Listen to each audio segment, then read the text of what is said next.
Hello again, everybody. Welcome to another edition of the Morgan You Know podcast, a conversation show about sports and sports entertainment. My name is Rod Morgan. I will serve as your host. Thank you for taking time out of your schedule to be with us. We appreciate it.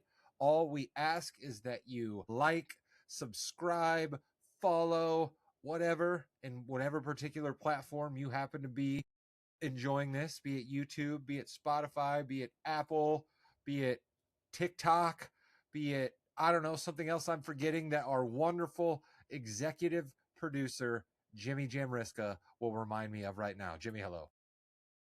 Yeah, you've hit everything there, Rod. Williams needs to remember to hit the center of his frame for all of our shorts that you can see on YouTube, on TikTok, and of course on Instagram that everyone loves. We're actually getting some really good feedback. Really appreciate everybody taking the time to watch and feedback on our comments. We've gotten some good ones too, Rod. A lot of people agree with you. Some people hate you.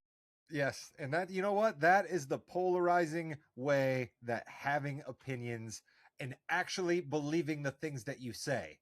I want to say hello to all of you folks who are checking us out as well, but I promise you, we do not do anything for clicks or for attention around here on the Morgan You Know podcast. Everything that we say, everything that we say, we believe. All right. We are not engagement farming in any way, shape, or form. We're attempting to talk about sports, hopefully the way you talk about sports with your buddies. We just have one little ace in the hole around here, though. We have a guy who's our very own football handicapper. He crunches the numbers. He's got formulas. He's making the bets. He's doing all this work, and he's nice enough to share the things that he uncovers in his research with us. He's our football handicapper, Josh Williams. Josh, hello. What's up, boys? This is a fun week. We got 5 or 6 teams here ready to dig in here.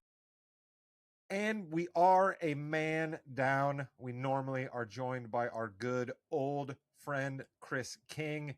He is off with Count Binface right now.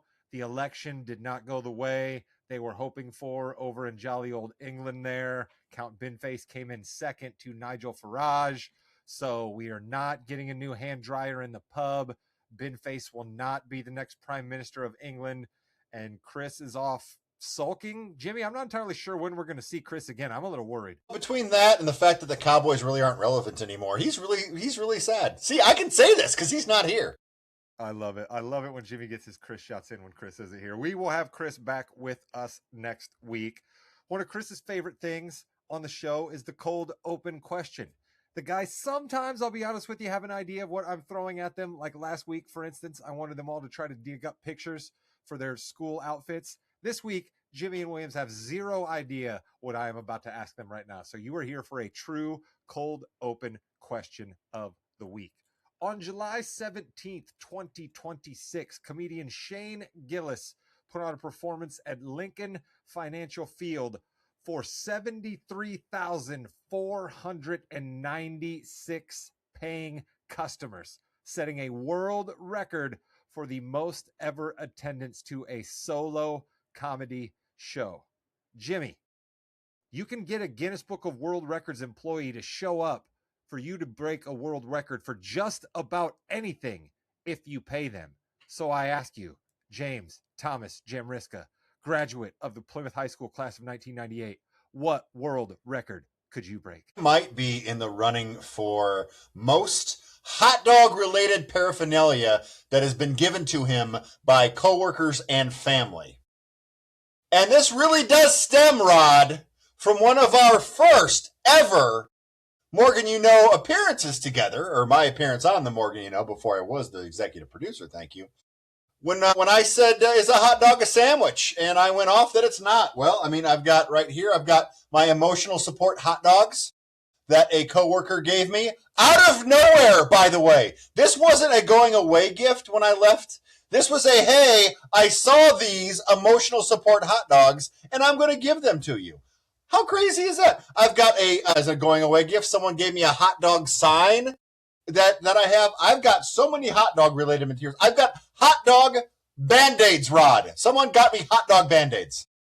You do? So that's what I could do. You do get rather fired up when the old hot dog sandwich debate comes up. So I'm not the least bit surprised by that. maybe we need to get a hold of somebody over there at the Guinness headquarters, bring them around, have you gather up all of your hot dog paraphernalia, and perhaps we'll try to set that live on the podcast. That could be a good little video short for us someday, Jimmy. Try to track all that hot dog paraphernalia down, as you so eloquently put it. Mr. Williams, what world record could you invite somebody from the Guinness book to show up and you could break? Come on, this be creative, be anything. It doesn't have to be something you've read in the book before. You come up with the world record. It's probably going to be most useless sports stats of all time. I mean, shocker. Like, first NCAA basketball championship was in 1939. Don't ask me why I know that. Oregon won. Quack. I have no idea why I know that. No idea why I know how Scotty Thurman hit a shot to win the 1994 NCAA championship for Arkansas over UCLA. It's like just the most random stuff that you can think of, mostly in basketball and NFL, that sticks in my brain. That is absolutely something I figured you would probably say. RIP to old Howie Schwab, who might have been somebody who could give you a run for your money in that world record. He was back the in the best. day. There's probably Stats Williams, I believe Brian Windhorst refers to him as on the Hoop Collective podcast. I feel like that's their statistician, facts and figures guy, new guy over there at ESPN. But listen, Williams, I would pay to see you go up against somebody to see if you could set that record. I'm sure it would be interesting, and just your ability to fire off all those stats would just impress all of us. Jimmy, my world record that I think I could set goes back to my days of being a cigarette smoker, and you smoke in the car, right? And what I think I could be the world record holder at is you just start to develop an inane sense of knowing when you have to ash, right? Because when you're driving and smoking, you can't always pay attention to how long the ash is. So you sometimes just have to know, hey, I'm getting to the point where if I don't ash this cigarette, it's all going to fall into my lap, or it's going to be too long. Wind gust is going to blow in, get ashes everywhere. You can't have that. So I think I could hold a world record in being able to smoke an ash directly into an ashtray and not have any ashes get anywhere without actually looking. That's nicely done, Rod. I that's something I could never imagine doing, but I would think after, the few thousand, hundreds of thousands, you kind of have it down where it's like, it's time to go for sure. Speaking about time to go, I'm going to jump out of here real quick. Got to fix something technical on my end. If the stream ends, don't worry, folks. We'll be right back. But Rod and Williams, why don't you start with the football? That's right. We are taking a journey at sea to preview the upcoming NFL season. We started with teams that needed a new quarterback, so they were sending out an SOS. We had some teams that were on the poop deck.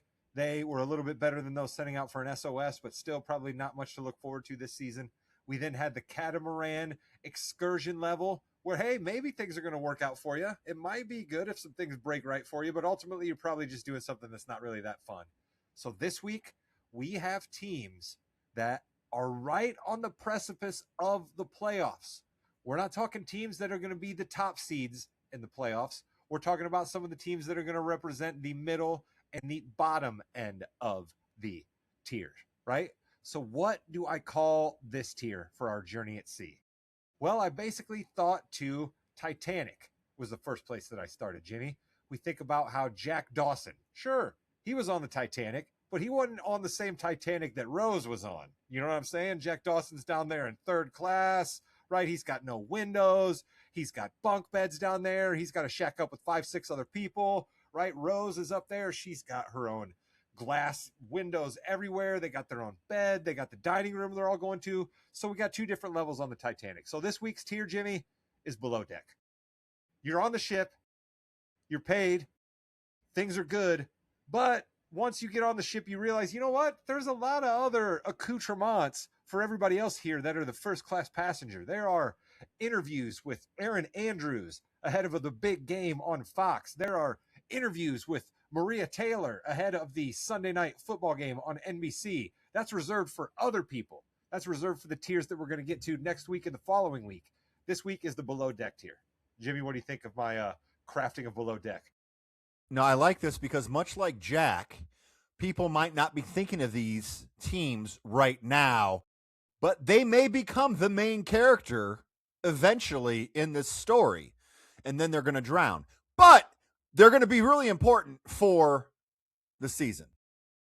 I love it, Jimmy. I love that. I knew that you would come along. Williams, we knew that you would put up absolutely no fight. You said that you would leave the naming of the tiers to us. So I appreciate you allowing us to go off on that little sojourn there. I'm excited for this week, though, because you two gentlemen's favorite team is represented here. Jimmy has his Bears hat on, loud and proud. But I'm going to make you guys wait a little bit, right? Like Tom Petty said, the waiting is the hardest part. We're going to make you guys wait to talk a little bit of Bears. I'm going to be selfish because that's what I do around here. Let's talk about a team in my Colts division and the Jacksonville Jaguars with one Ronnie Sunshine, a.k.a. Trevor Lawrence at quarterback. And I predicted that you would start with the Jags here. And what you guys said was all based off what Vegas thinks. This isn't exactly what I think, because I think a couple of these teams are better than the teams we'll talk about next week, but we'll get there eventually. The Jags, all three main coaches are back.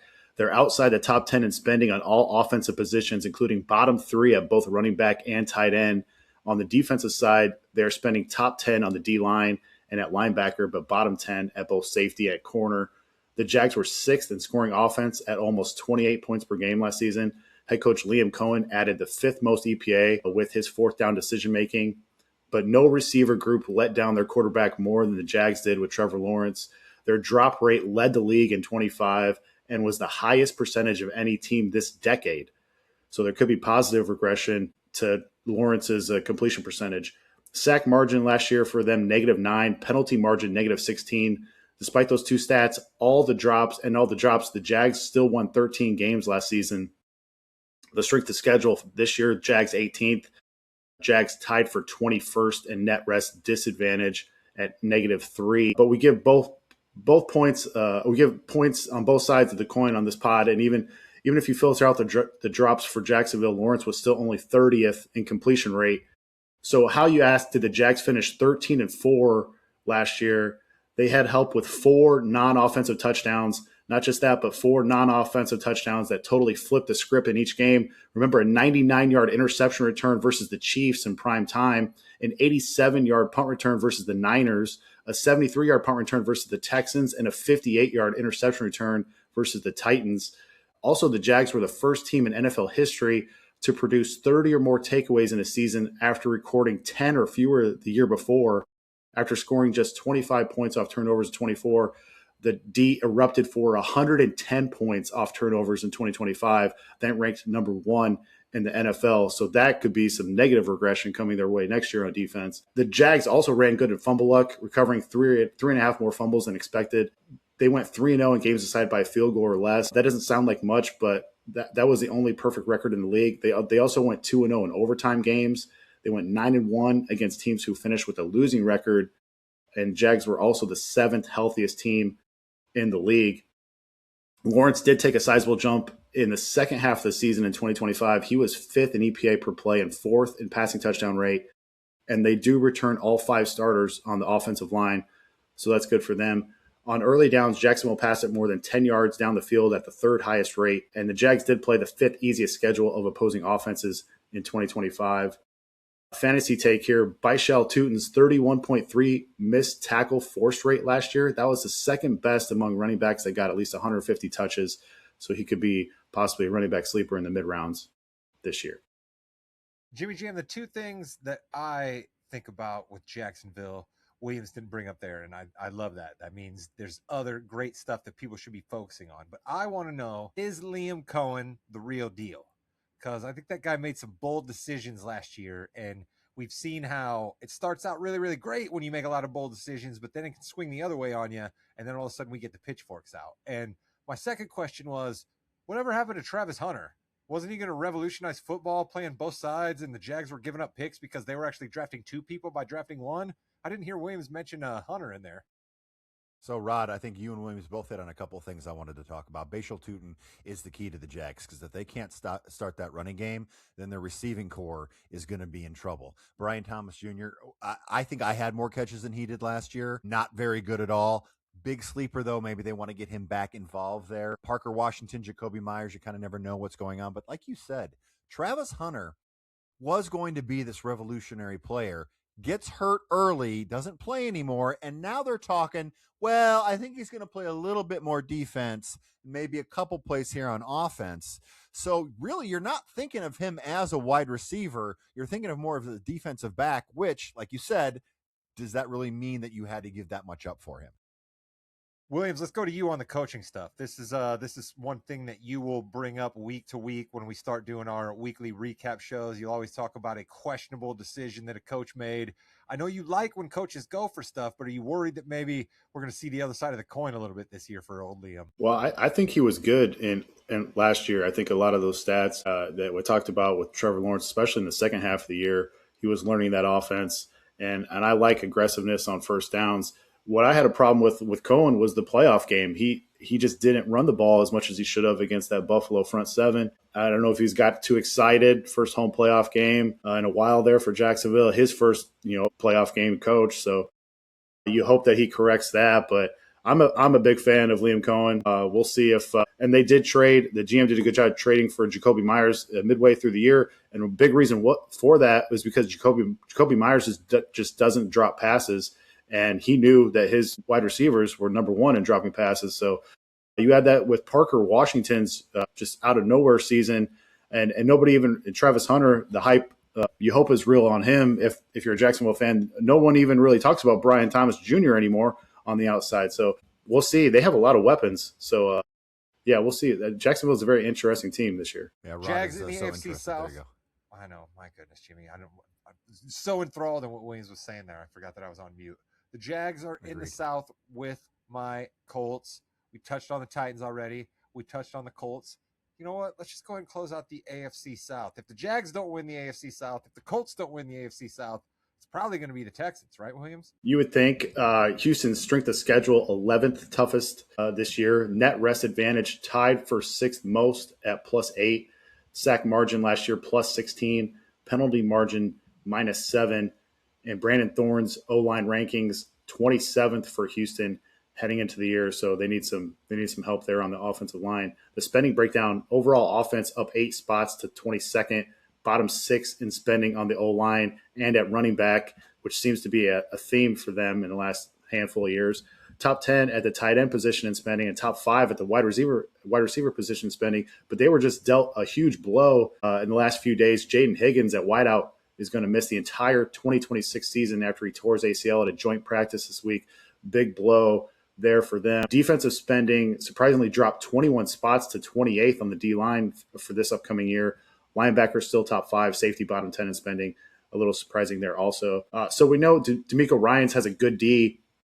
Let's talk about the OC, Nick Caley, who was with the Rams in 23 and 24 as their pass game coordinator. And be sure, I will complete this circle here. Just stay with me. Overall, the Rams were a top 5 offense, but inside the 10 during that time frame, the Rams ranked number 12 in red zone touchdown rate and number 15 in goal to go rate. Their completion rate when using 3 wide receiver sets inside the 10 ranked 28th, compared to their completion rate when using less than 3 wide receiver sets, 83%, good enough for number 1 in the league. Fast forward back in time, Michael J. Fox and Huey Lewis style, the Rams dropped from 92% usage of 3+ wide receiver sets when passing on early downs all the way to 66 inside the 10. The result, the number 1 in touchdown rate, number 2 in success rate, passing on early downs in red zone. And you don't have to be a genius like me to figure out that was a big reason why Stafford won the MVP. So we started out talking about the Rams because OC Nick Caley was hired by Houston after the 24 season he spent in LA, implementing a very similar offense which struggled mightily in the red zone, largely in part of him using too many 3 wide receiver sets. Texans running back rushing stats in the red zone last year, 29th in success rate, 31st in yards per carry. How about CJ Stroud's passing? 40th in success rate, 41st in yards per attempt, 25th in completion rate. That is yuck. Rest of the field, Stroud wasn't terrible though. Number 17 in yards per attempt, number 13 in EPA per attempt. So Nick Caley has to realize this. He has to realize what Sean McVay realized going into last year, and that's you got to use heavier formations inside the 10, and more specifically, don't be afraid to pass out of those formations. And look, Stroud has to play better in the playoffs. I get it. If he's going to get the Texans over the hump, 0 touchdowns with 5 picks and 6 sacks isn't going to get it done. The overall offense was 28th in success rate last season. Special teams, the Texans were first in field goal luck over expectation. There was a 25% difference in make percentage when comparing Houston's kicking game to their opponents. That's an astonishing mark. And to help with the red zone efficiencies, the Texans signed an old friend and former Bear David Montgomery. He was top 16 in red zone touchdowns last season, even though he shared a backfield with Jahmyr Gibbs. So there's some optimism there on the offensive side of the ball for the Texans. Listen, you make a reference to Huey Lewis, and I'm on your team always and forever. You make a reference to Back to the Future. I'm on your team always and forever. So, Williams, I absolutely love that. One of my favorite parts are your scripted jokes that you throw in from time to time during your breakdowns. I absolutely love that. I know Jimmy enjoys that as well. And my question about the Texans goes to the quarterback, like it so often does. CJ Stroud, Jimmy, when he was a rookie, we also, this is the guy. And then we've had 2 years where he hasn't really been the guy, and he doesn't have a contract right now. And I think there's a whole lot of people out there kind of wondering, what sort of contract is CJ Stroud going to sign? Because I think Baker Mayfield wants to use that as a jumping off point. I think Drake May wants to use that as a jumping off point. And what are we going to see out of CJ Stroud, Jimmy? You're a former Buckeye. I think CJ Stroud is going to finally get where he needs to go this year. Listen, he's made the playoffs 3 years in a row, won 3 first-round playoff games in a row. Like we said, we've talked about it a lot on this podcast. Crappy season, or yuck last year, as Williams said. This year, I think he got a little too far ahead of himself, and he did not have Tank Dell. Tank Dell was his blanket. He loved Tank Dell. He is back.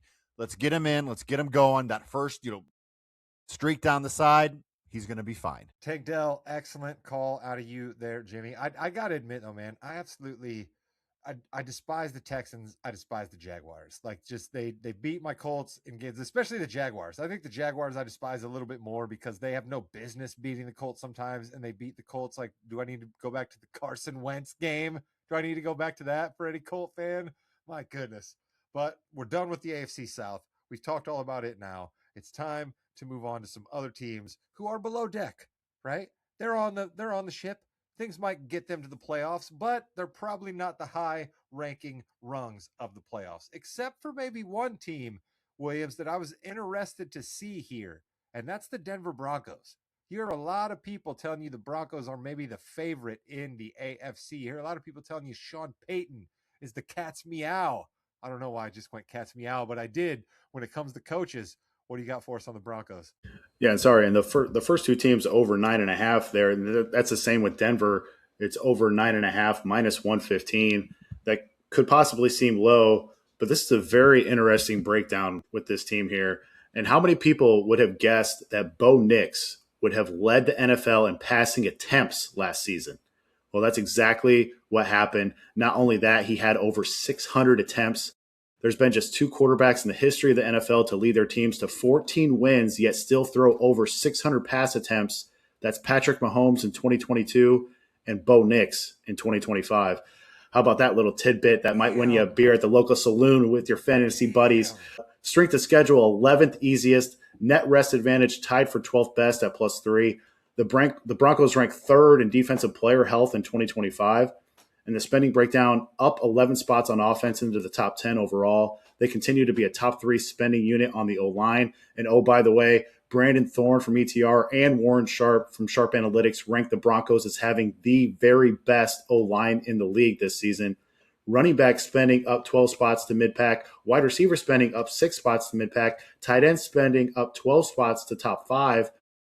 Overall defensive spending still in the top 10. Linebacker and cornerback spending both inside the top 10. Safety top 5. So this organization is spending everywhere while they can, with still not having to break the bank yet on Bo Nix until after the 27 season. That defense was 1st in yards allowed per play, 3rd in pressure rate, and number 1 in punts per drive last season. They bring back the top 10 defenders based off of snap count into the 26th season. And the sack margin in 2025 was +45. That's insane. Penalty margin -6. They were dead last, though, in net penalty EPA, so they had some costly high-yardage penalties. They had the 2nd worst opposing field goal luck and were also 25th in fumble luck. In 2024, the Broncos were 1-6 in one-score games. In 2025, they totally flipped the script and went 11-2 in those games. And despite that record, Denver trailed in 15 games last year. No team that has won 14 games in a season has ever trailed in at least 15 games in NFL history. There's some encouraging trends from week 1 preseason, and this is where it gets interesting. They increased their air yards per attempt in the first half on early downs from 7.1 last year to 13.8 in the first preseason game. That is a gigantic schematic jump, and you might think that's not that big a deal because it's preseason. I didn't think that Sean Payton was going to relinquish play calling, but it sounds like that's what's happening with Davis Webb here and the new OC.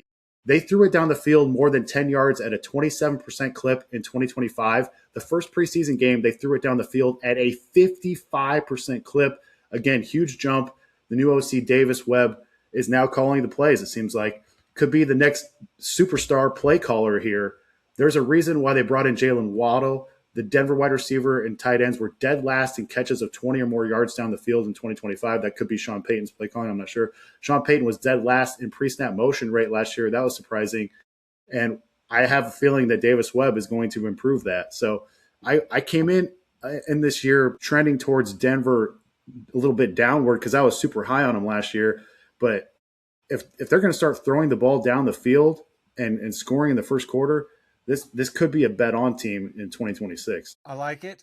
I am intrigued by the play calling difference that we're going to see with the Broncos this year. You hear a lot of people talk about it. And Jimmy, I guess you can count me on the side of it sounds great now, but Sean Payton loves himself some Sean Payton. So if things start going a little awry week 2, week 3, hell, maybe even after week 1, I just worry about old Sean pulling the reins there, right? I mean, let's not forget, this is a man who had Kevin James play him in a movie about his life, all right? Sean Payton has himself a little bit of an ego. When you have a son who loves everything about football and is, I believe, 9 or 10 years old, you've watched that Sean Payton movie dozens and dozens of times. I can't believe they made that a movie. But anyway, yes, you are right. Sean Payton may take that back right away. I am worried still, though, about the ankle and Bo Nix.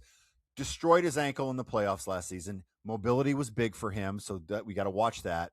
I do love the fact, like William said, they brought in Jalen Waddle, but you cannot ever count on J.K. Dobbins to play a whole season. I'm sorry. He's been hurt every season except for like one. Yeah, Williams. That's why they drafted Jonah Freeman, fourth-round running back from Washington. He's been. What about R.J. Harvey the year before? That's what R.J. Harvey was for, and they never played him. And when they did, he played well. Well, R.J. Harvey's a little bit different type of running back. He's kind of a scat back, out of the third down presence. But this Jonah Coleman is supposedly a kind of a bruiser like J.K. Dobbins, because I think they know that J.K. Dobbins isn't going to hold up for the entire year. So he could be a super late sleeper in your fantasy drafts, Jonah Coleman. Okay. Especially if two different metrics have Broncos offensive line as number 1 in the league. Would you say, Williams, that Jonah Coleman would be the cat's meow, perhaps? You could say that. That is an absolutely great graphic right there. I had another little joke, little transition dialed up, and you brought that one in. That was much better than what I was going to go with. I absolutely love that there. You know what I was actually going to do? You said Scat Man. Made me think of Scatman Crothers. You guys remember that song? I'm the Scat Man. I'm the Scat Man. And then I thought to myself, you know who probably really loves that song?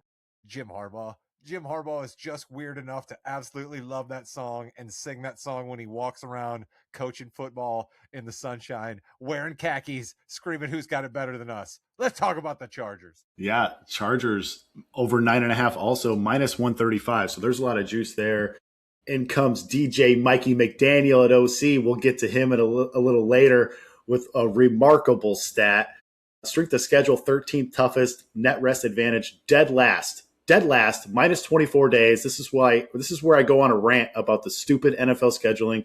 Absolute travesty what the NFL is doing to the Chargers this year. They face 4 opponents off a full bye, 2 more off a mini bye, and 1 with an extra day of rest.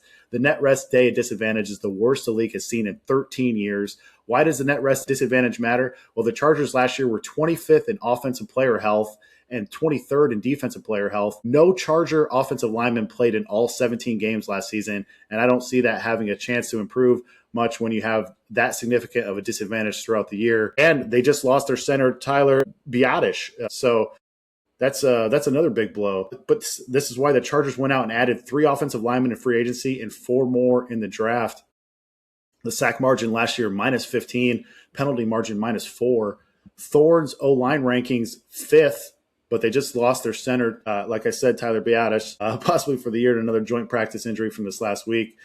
Last year, the Chargers O-line ranked dead last in pass block win rate, dead last in PFF run blocking rate, next to last in run block win rate, and third worst in PFF pass blocking grade. Herbert was hit 129 times. That's number one most in the league. For context, Bo Nix, who we just talked about, dropped back 54 more times in the pocket than Herbert. He was hit only 71 times.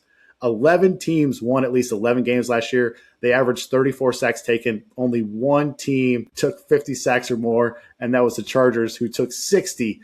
The O-line was the third most injured in the league in 2025. Spending breakdown, overall on offense down 7 spots to mid-pack. O-line down 14 spots to 19th. Running back down 9 spots to 22nd. Wide receiver down 4 spots to 31st. Tight end down 13 spots to 31st. So where are they spending all their money? It's in the quarterback room. Number 2 highest paid unit in the league, Justin Herbert. Defensive spending overall down 4 spots to 23rd. D-line down 2 spots to 26th. Cornerback still bottom 5 spending, but safety, they stay at number 1 overall spending. So these following stats are a comparison from last year to what they did in their first preseason game and first halves and early downs. This is similar to what we just talked about with Denver. Why on first halves, on early downs, you ask, these data points are stickier than, say, a third down in the fourth quarter. More teams are playing hurry up or slowing it way down in the fourth quarter, facing more exotic blitzes based on game flow. So there's a lot of variance with those. So let's stick with the early downs and first halves. The Chargers increased their rate of 2+ running back sets from 35% all the way up to 77% with MYK McDaniel. They increased their air yards from 7.3 to 9.6. Baby, this is the MYK McDaniel effect. Last year, the Chargers were 29th in red zone touchdown rate. They were 22nd in pre-snap motion rate. And without pre-snap motion, they were bottom 4 in EPA per attempt. These are all things that MYK McDaniel will fix in 2026. Tua had a touchdown rate of at least 4.8% every season under McDaniel. For some context, Mahomes hasn't had a touchdown rate over 4.5% since 2022. And so I think Herbert's in for a huge year here for the Chargers. All right, you have so to be Rod, watching. go ahead. Jimmy, I got this. You have to be watching, all right, every once in a while, okay? Because these comments, the lovely, lovely fans we have that check us out live, and we appreciate you. Mark, the Crippler Allen, we see you. Ed Leon up in the region, we see you. Corey Nance, we see you from time to time. And Corey Nance comes in with an absolutely dynamite comment, drops it on the screen. Jimmy and I read it, lose it, and Williams cannot be bothered. He sees Jimmy and I losing it, but he has got his script and he is sticking to it. He read the Nance comment and he's going to blow right by it. Jimmy and I keep waiting for our time to jump back in, and Williams has got his script. It was just, that was the Morgan, in a heartbeat right there, wasn't it, Jimmy? It was, he noticed it. I saw a smile, but he kept going. And then, of course, Nance comes up with a dunk right over Williams. He has the record for most handwritten stats notes books. But here's the thing, Rod, and Williams, that was a lot of good info. It really was, and I do appreciate it. I'm done with the Chargers. I don't care about the Chargers. I don't care about Justin Herbert. I don't care about Jim Harbaugh. Their center. I'm glad the Bears, Biadasz was the Bears guy. They were thinking about getting him too. That sucks that he's hurt. Don't care about him either. Omarion Hampton, enjoy your second year. That's perfect. Lad McConkey, love the name. Don't care. Yeah, Jimmy does have a bad history with the Chargers when they were in San Diego, the Chargers when they moved to LA, just the Chargers period. It just doesn't usually go well when he gets behind the team with the lightning bolt for a logo. So we will let that be. Williams, I want to sidetrack you here for a second, but something that I know you want to probably talk about. We've brought up a couple of injuries here that have sidelined some teams. So what in the world is our guy, the new LaFleur, doing in Arizona, playing the hell out of his guys, and then they're getting hurt? What's that guy's deal? He played some guy like 70 snaps in the first half of his first preseason game, and then the guy got hurt. Shocker. He's got Jeremiah Love taking 15 carries in the first quarter of his first game, and then he gets a high ankle sprain. Shocker. What's going on with the second LaFleur? I don't know.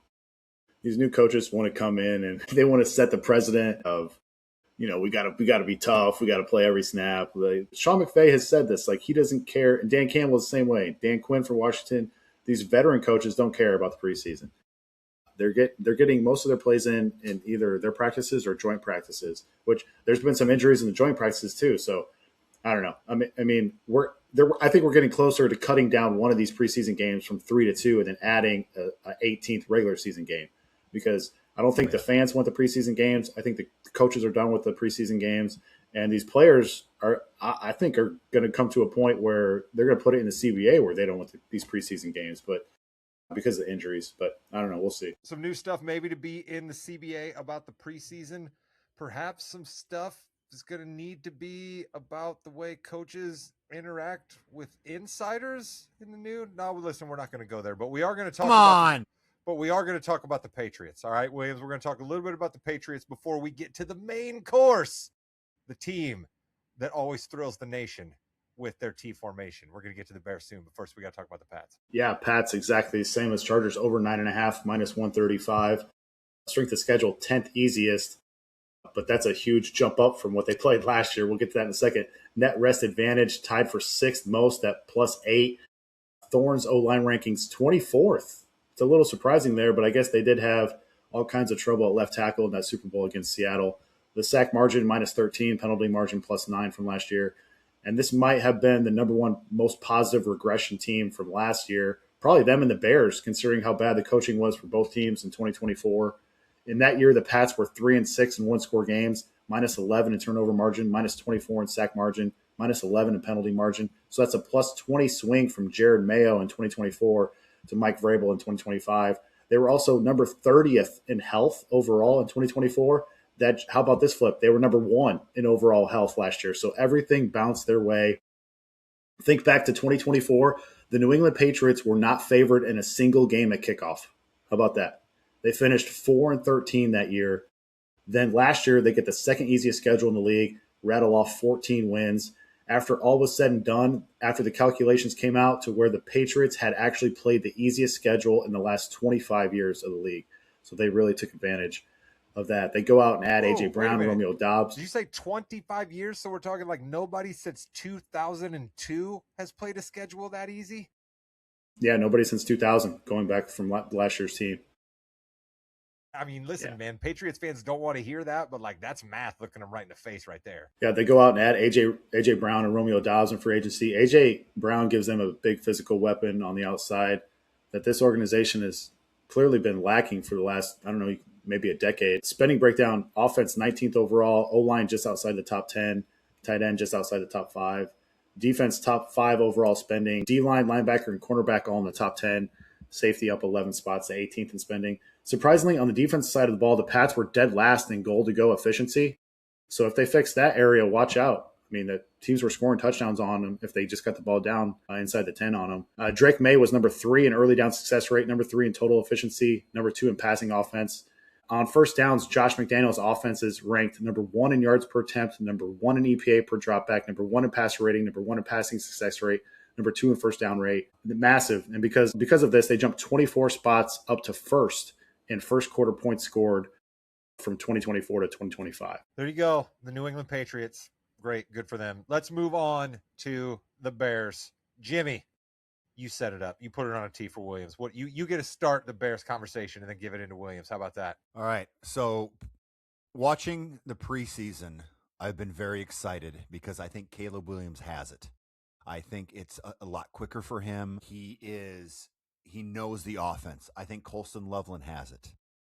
Williams, I am still nervous about the offensive line, left tackle especially, and that defense got hurt a lot. Are they going to be able to stand up to all these offenses they're going to have to face? Yeah, that's a good question. The Bears over 9.5 plus 110. So there's actually juice on the under here on the Bears. They bring in a new OC, Press Taylor, but let's be honest, we all know who's calling the plays in the Windy City. It's no other than our Lord and Savior, Mr. Ben Johnson.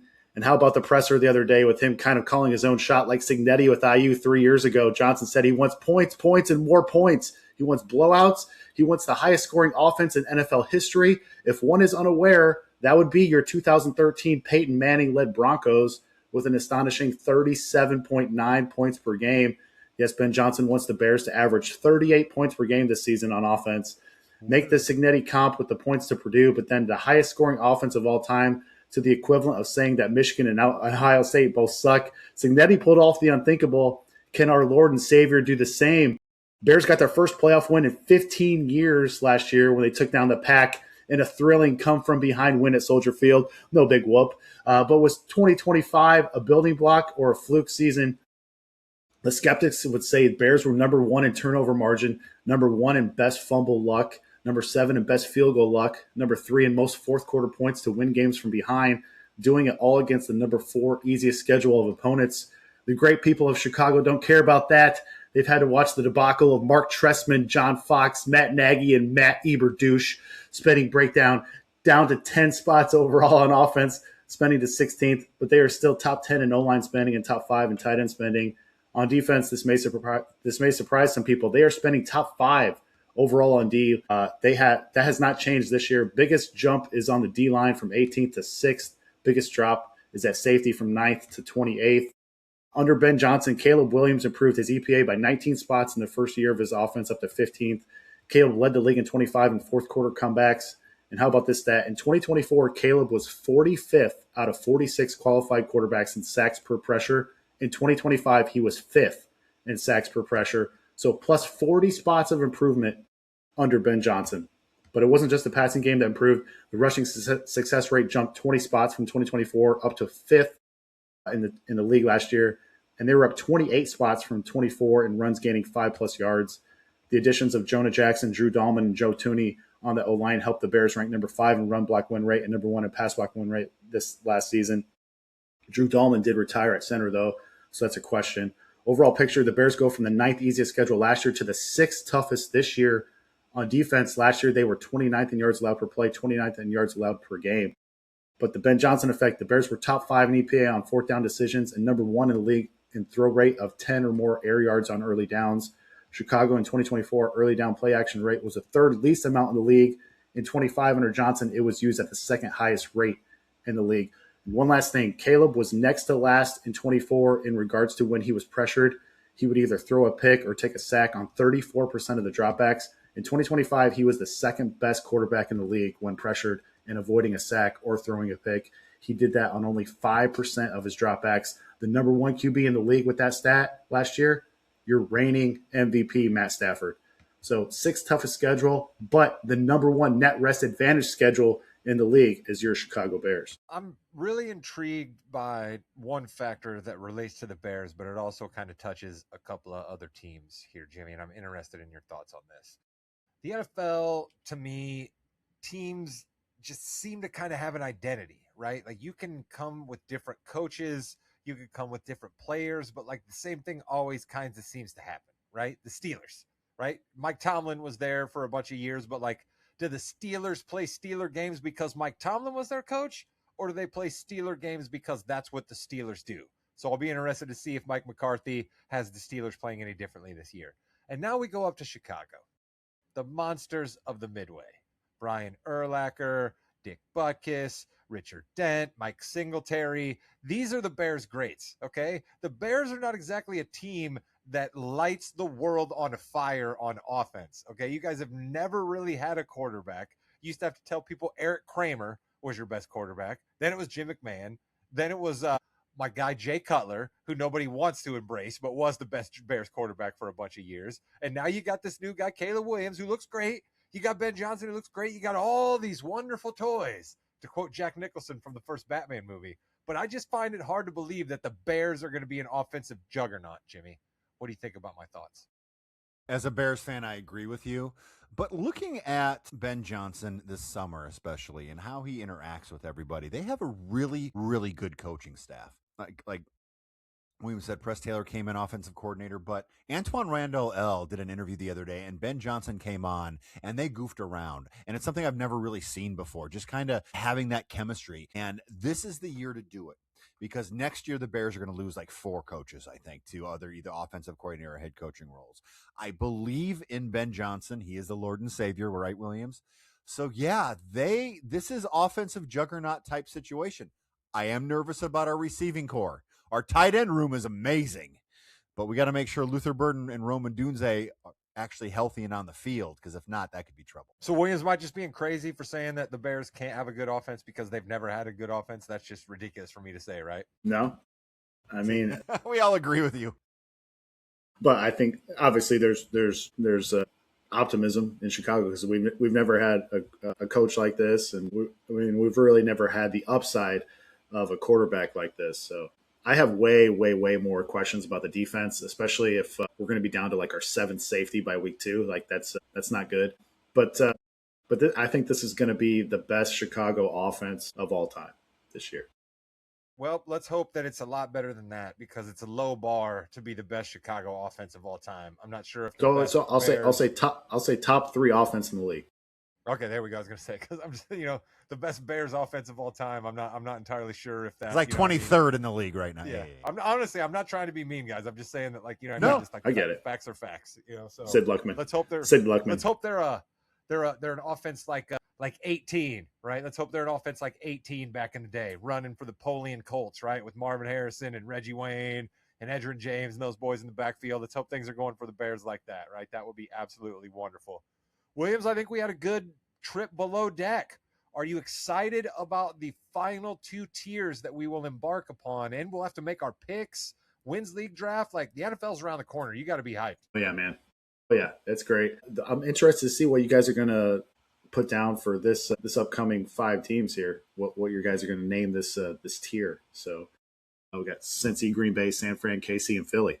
So listen, little peek behind the curtain. Jimmy Jam and I were going back and forth for a couple of days, and we were right up against the gun about what this one was going to be called. So I'm fairly certain I know what our number 1 tier is going to be called, but Jimmy and I will be going back and forth a little bit for what next week's tier will be called. Tune in for that. Stick around if you want to hear some wrestling talk. Jimmy and I are going to chop it up in a second. Welcome to the Yeah We Know portion of the Morgan You Know podcast. And I just want to say, Rod, it is a pleasure to do a wrestling podcast with a true wrestling fan and not a degenerate like Chris. Thank you very much. I appreciate it. Yeah, it's always good taking shots at the old man when he's not here. He's getting a new hip. I'm not going to lie. He's getting a new hip. Yeah. So, it's good. It's good all around for the old man. It is. I think we need to start where is Chelsea the man? Is Chelsea Green the man? Picture perfect way to make a brand new superstar. I don't think I have any notes at all. Nick Aldis did great. Chelsea Green's transformation from being a joke, from being a bit role in that promo to being someone who cares about this business, who wants to be the best, who had the chance and got ripped out. Unbelievable, Rod. Yeah, I gotta admit, man, I was like, how are we gonna make Chelsea Green more than what you and I loved about her, right? Like we always made sure to say that like Chelsea deserves credit for making absolute, gourmet out of the meager rations that she was given, right? But I always did say to myself, what Chelsea Green is doing right now and what we're liking her for is not necessarily what a top of the card main eventer who is holding the belt does, right? So I wondered, how are we going to make that transition? And as soon as she started speaking and like the humanity of it all, Jimmy, is what did it, right? Nick Aldis came across as an actual real human being in that moment. Chelsea Green came across as a real human being in that moment. And all of us, I think, know in our hearts that there's some people in the business that are there because, in the words of Kevin Nash, I can do this. This isn't hard. I can make a lot of money, right? I think we all know that there's some people that are that, but the ones that we know ride and live and die for this business, those are the ones that we love. That's why Chad Gable's in the spot that he's in right now, and that's why Chelsea Green's in the spot that she's in right now. And I love how they also brought Gunther out and continued that Nick Aldis situation there, so maybe that's not over yet. And then they gave Matt Cardona the rub from Chelsea Green. No pun intended at all there, but coming out to defend your wife when she didn't really need it, but when Gunther can't hit Chelsea, so bring out Cardona to maybe get him up another level. Not being the face, not being number 1 yet, but he is someone who could now. I don't know if I like the match that they had. I think that might have been a little quick, but again, it was they were in their street clothes, so it wasn't an actual sanctioned match. But I do like the fact they brought him out. A little something different. And that's what we saw these past couple weeks. Some different things, Rod. Yeah, we need little things when it comes to the mid-card, right? Like you don't want to give a mid-carder such a huge piece to chew out of because you're not going to give them that amount of camera time to then follow through on it. You know what I mean? So like the best mid-carders have just like that one little thing that you care about, right? And I don't know about you, but when Gunther came out, I was like, pitch perfect, just like you said, because Gunther's the main heel of the entire company across both shows. You want to get heat. There's nobody that can get it quicker and better than Gunther. So him coming out to help Chelsea, I think she'd gotten herself over, but I think Gunther coming out was just that little bit of cherry on the sundae to help turn it in Chelsea's way. And then for Cardona, it's something, right? It's something where he's not just, hey, Danhausen, you're cool. Can I hang out with you? Which is basically all he had for a little while, right? Yeah, it is. And Cardona's just he's so amazing. He's got everything. He's got the looks. He's decent in the ring. He's got the promo, and the camera loves him. He's been on YouTube longer than YouTube has been YouTube. I mean, really, if you think about it, Long Island IC, I believe is what it was called from way back in the day. He was revolutionary in that. Well, speaking of revolutionary, Go ahead.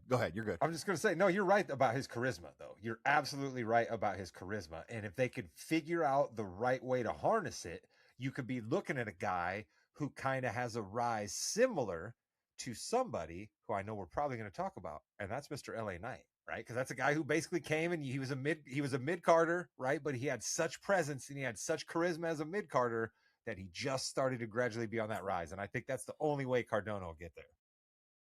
It is. And hopefully he takes the same route LA Knight has, because LA Knight has been consistently upper mid card for the past few years. He's dabbled in that main event scene. He's hopefully going to get back there again if they can, which, they're going that way, as we saw on Raw. I like that for Cardona. Let's see if we can get him some good matches in there as well. Okay.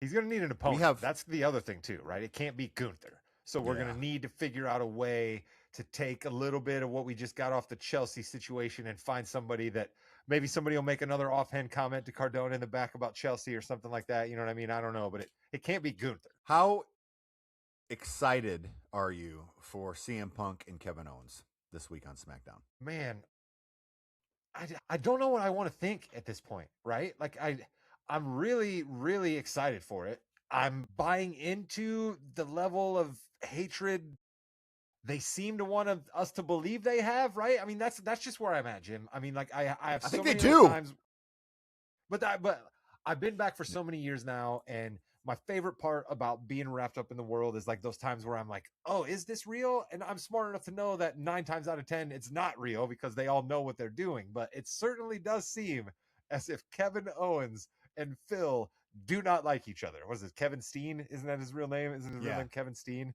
Yeah. It certainly seems as if they don't like each other. And I think that Kevin Owens, in my opinion, is professional enough to have a match.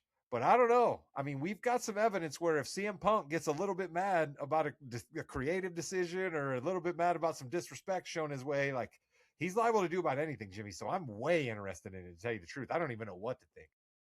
So I'm going to put the caveat on this like I always do. We don't know anything. We have no idea. We don't know these people. I stood next to Kevin Owens in line for Peter Pan at Disney World once, but that's about it. That's as close as I've gotten. So I didn't ask him about his relationship with CM Punk back then.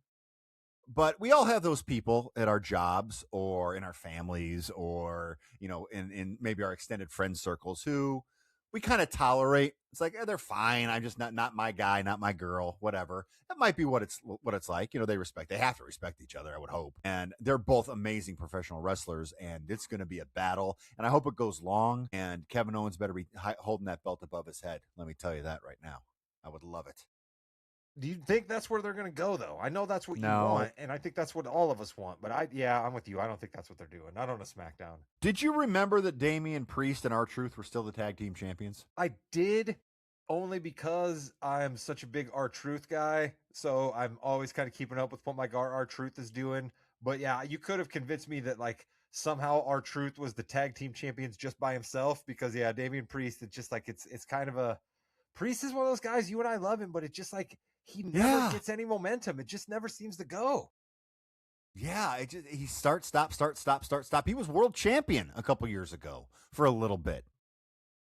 I think having those belts off is good for him, though, for sure. He needs to go back to being a single. And we have a new tag team. Well, not a new tag, an old tag, whatever. The MFTs with Haku now, their father, which I think is pretty neat. But then that brings up the next story where Shinsuke Nakamura is coming back for his annual 3-week run as a WWE superstar and bringing someone with him, probably from NXT, probably from someone from New Japan. Listen, you can put Shinsuke Nakamura on my screen any day and I'll be happy with it. I'm fine with it. I like that you're saying the annual Shinsuke 3-week run, because it does seem as if they're kind of like, hey, we're getting to the late summer. Everybody takes a little bit of time off. We need somebody that seems like a big deal. Let's dust off. Surf Shinsuke. is down, so Shinsuke can come in because he likes to surf, and surf isn't as exactly. But what you can use that for is launching somebody else.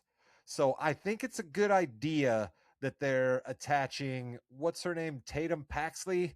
Is that her name that they're attaching to Charlotte and Alexa? I think that's good for her. And I think whoever gets attached to Shinsuke, it'll be good, right? Because we've had such a rush of NXT talent that some of them can get lost a little bit. So having an actual anchor like Shinsuke, the guy's going to have to, whoever it is going to have to, make for themselves. But Shinsuke's certainly going to give him a chance to have at least everybody's attention.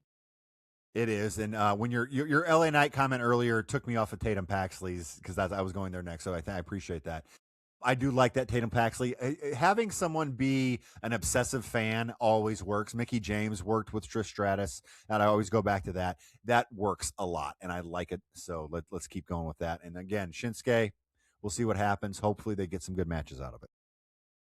I'm excited to see this Paxley wrestle, right? Because I've been a little critical of Alexa, right? I mean, she's had, a long road back after being off for so long. She's a little more advanced, you know what I mean? Like Charlotte even can get a little creaky at sometimes. So I like that we're adding somebody who's going to do some cool stuff for this. I also think it's an easy way to get the Charlotte Alexa breakup, but it's not going to be as raw to us with the third person being involved now, right? Like clearly she's going to do something that's going to make these two mad. It's not just going to be a straight up Charlotte shivving her in the back. And I appreciate that.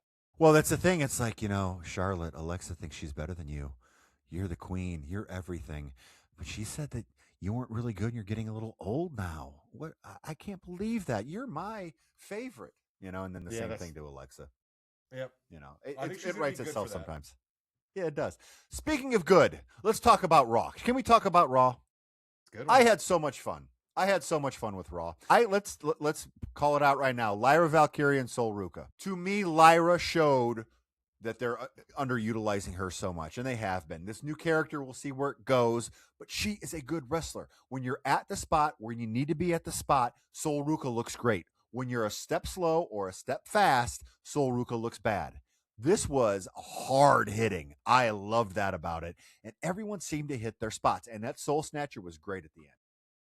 That definitely was. That was a Soul Snatcher to be put up near the top of her best Soul Snatchers since she has arrived on the WWE roster. And I am impressed with Lyra Valkyria in that match because I would tend to give her a little more credit than Sol Ruka. Sol Ruka is definitely athletic, but I think Lyra understands more of how to put together a wrestling match than Sol does.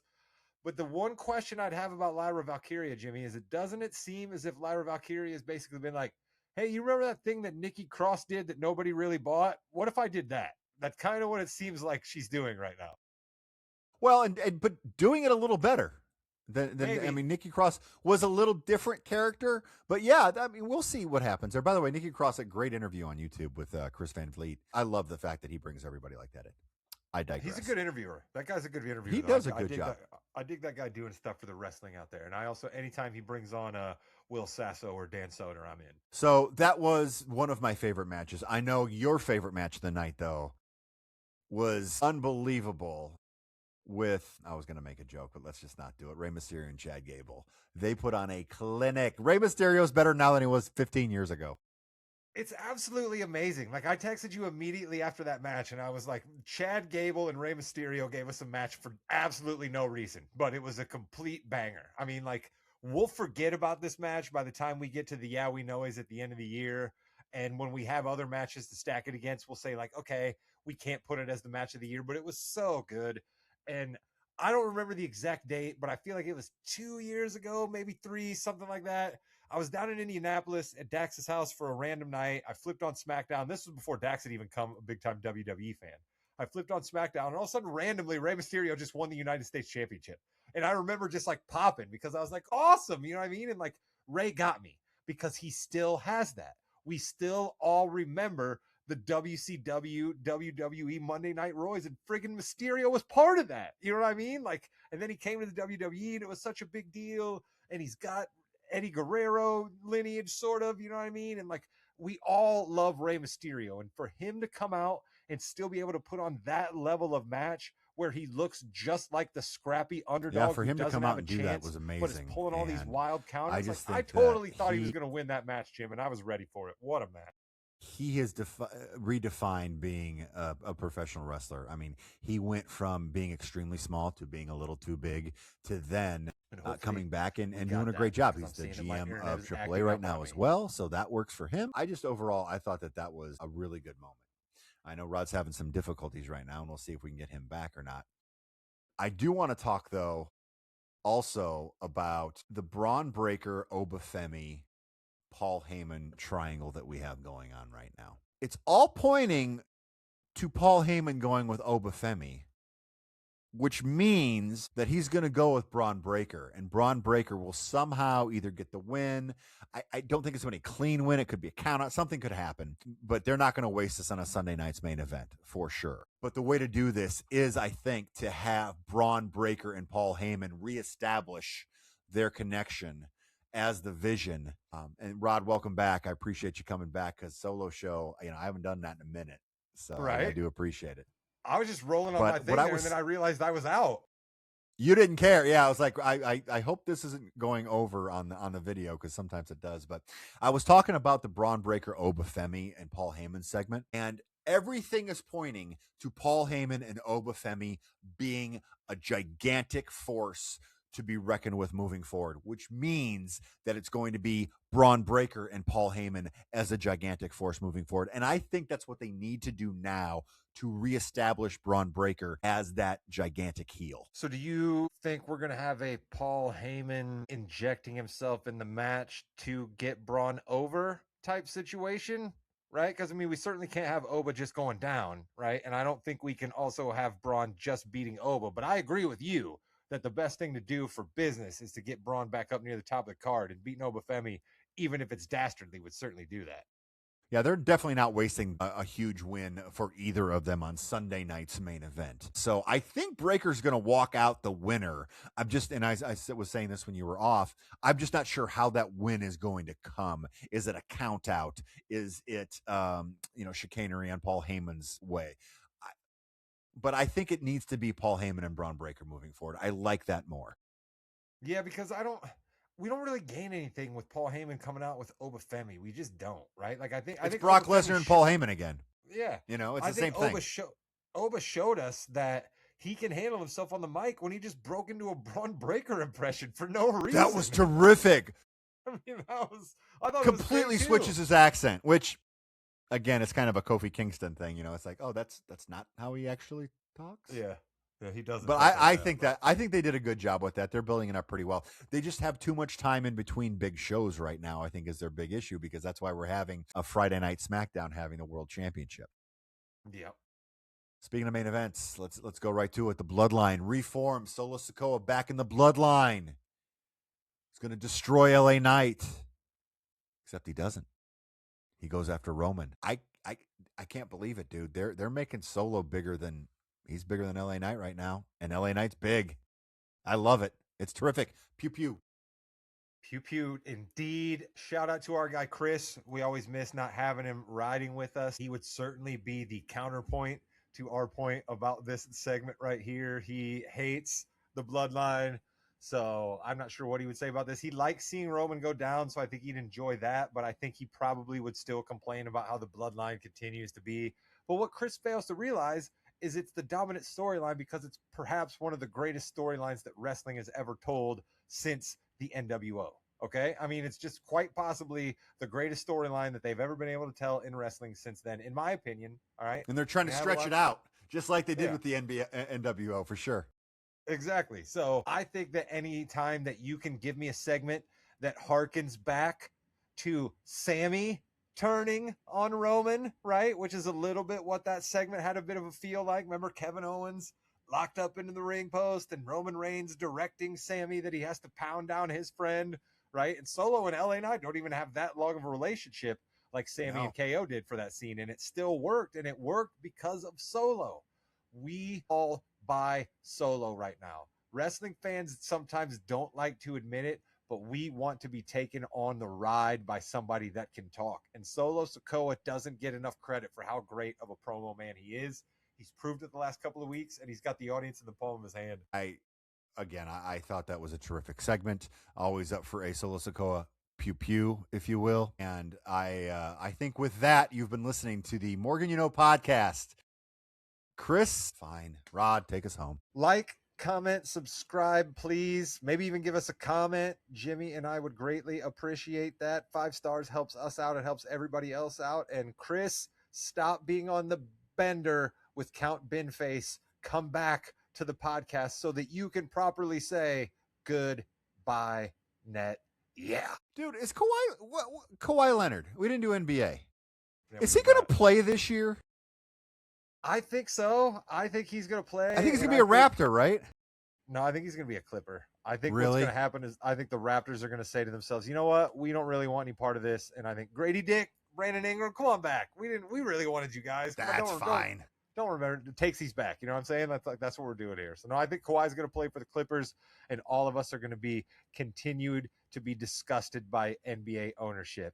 Matt Ishbia, Mark Walter, I see you. It's crazy. Listen, I don't know anything about accounting or owning multiple businesses, except for the fact I know if you own multiple businesses, you can't pay one from another because that's not how it works. Yeah. So I think Mark Walter's in some trouble. It's crazy. And the Lakers family is the succession situation with that. That's great. And we're not talking about any of the NBA stuff. We're talking about off the court. So awesome. Good job. Also, NBA.